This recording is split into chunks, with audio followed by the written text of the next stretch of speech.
Artificial intelligence is not conscious. There is not a single automated system on Earth that we have empirical evidence for being conscious. And people trying to tell you otherwise might be intentionally trying to mislead you. So, hi, I'm me, Colin. This is not what this account is for.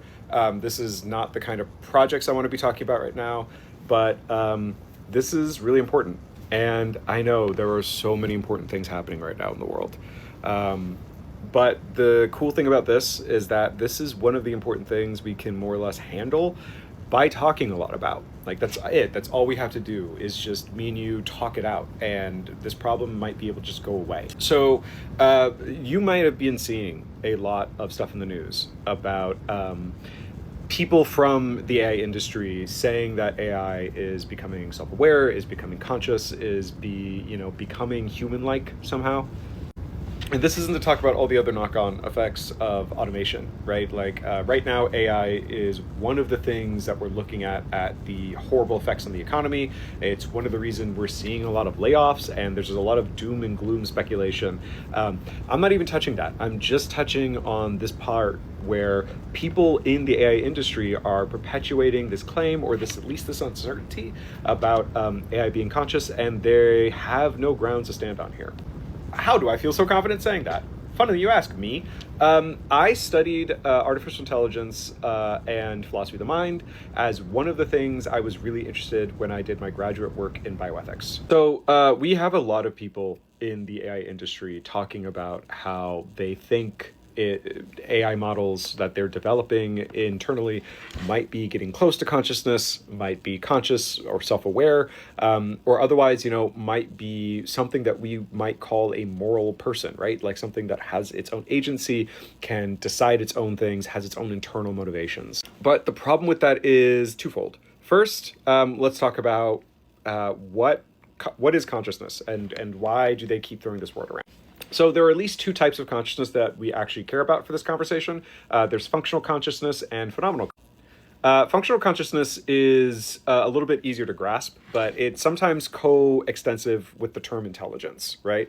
It's about having a working memory, having reportability, right? That's basically, does it walk like a duck? Quack like a duck, it might be duckish. That's kind of what we're looking at with functional consciousness. When Turing wrote his very famous paper about the Turing test, he's talking about reportability. He's talking about something that we nowadays would talk about in the same breath when we're talking about functional consciousness. There's another kind of consciousness, and this is kind of the important kind of consciousness. I'll get to why in a second, but this is phenomenal consciousness. This one sounds really esoteric, but it's actually incredibly mundane because you're doing it right now.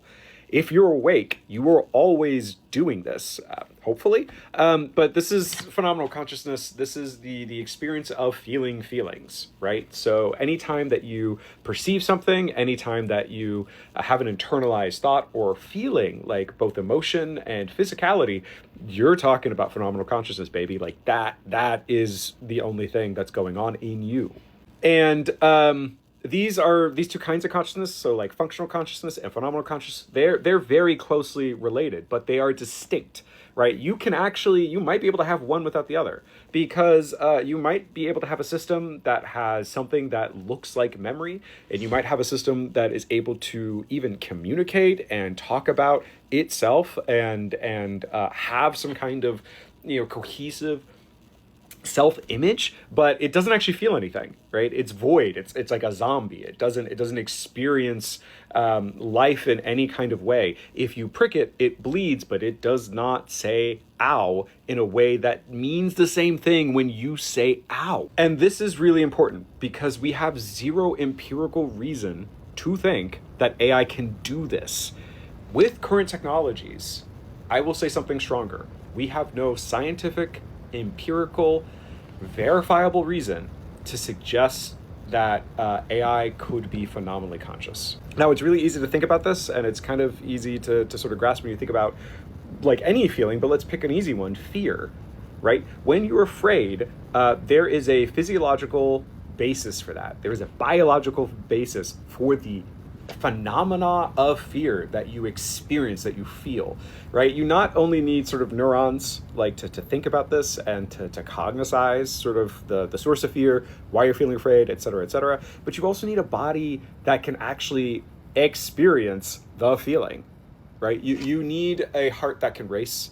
You need a sort of ability to feel a pit in your stomach. You need cortisol to spike. You need adrenaline to activate. You need an embodied system, right, to experience anything that's related to the word fear. There's the rub, right? So, like, a functional conscious system might report back to you, oh, I feel afraid. I'm afraid of being deleted. But it's not actually feeling fear. It can't, it physically cannot. Like, this is just an empirical matter. This isn't up for debate. If you say maybe the fear is coming from, X, Y, or Z, emergence is a word that gets thrown around here with like zero understanding. Yeah, you're talking about magic, bro. Like, you're not talking about science. You're not talking about engineering. You are just kind of saying, maybe the magic fear angels give it fear, and that's not a mature conversation to be having when there's no sort of evidentiary basis for that. Why do I care? Right? There are so many important things going on. That's not what this account is about. So why do I care about this, other than the fact that I used to study it? Because I suspect that this is a coordinated line of thinking for a couple different reasons. So the first is that I think that a lot of the engineers who are building these systems, very unfortunately, are not provided the training to critically assess these systems in a way that is empirically based, right? They're able to build these systems, they're able to design these systems and QA these systems. But when we actually talk about the implications of that in a critical matter, like, hey, what is this thing? That is not a vocabulary we are giving engineers. And that alone is frightening, but that's actually not the scary thing. The thing I'm worried about, and the reason I think this is truly important for us, is because I suspect that there are some individuals who are pushing this line of maybe the systems we built are approaching phenomenal consciousness, not because of, some kind of metaphysical belief, and not simply just because they're ignorant. I think assuming ignorance is kind of a dangerous game. No, I think they might be doing it purposefully so that they can wash their hands of responsibility of the use cases of the systems they're building. So right now, America is in an undeclared war with Iran. And as part of that war, a girls' school was bombed, and perhaps hundreds of girls died because of that, were killed by American munitions. And there is some conversation that I have not been able to verify yet, that it was a automated system designed by Anthropic that led to that targeting of that site that ended in that bombing. I don't know. I'm not making that claim, but I have heard secondary and tertiary sources talk about it. Problem: if AI are phenomenally conscious, right? If they experience things, can they be responsible? A lot of people would intuitively say yes. If I would even agree, if AI are feeling exactly as humans are, we probably should treat them like humans, and they therefore have some kind of moral responsibility.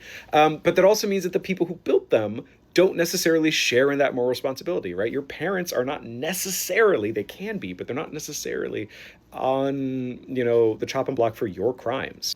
And that's my concern. And that's why I think this is important. And that's also why I want there to be some kind of conversation that's not just, oh my God, AI might be conscious. No, I really think that there are some people, I think there are some people who are zealots and for non-scientific reasons are pushing this idea that AI systems we currently have might suddenly just spring forward with consciousness. And I don't think that's scientifically based. I don't think that's empirically based. But I suspect that there are some individuals who are pushing this idea that AI is conscious all on its own, that it's phenomenally conscious, so that they can dodge responsibility for when it's weaponized or how it's used. And that is deplorable. And that is one reason I get so impassioned about this, is because this is something we can decide right now to ignore.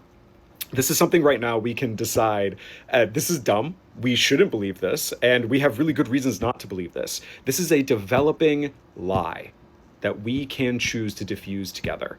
So that's why I wanted to talk about it. I'm happy to talk about it more. But this is why I think it's important.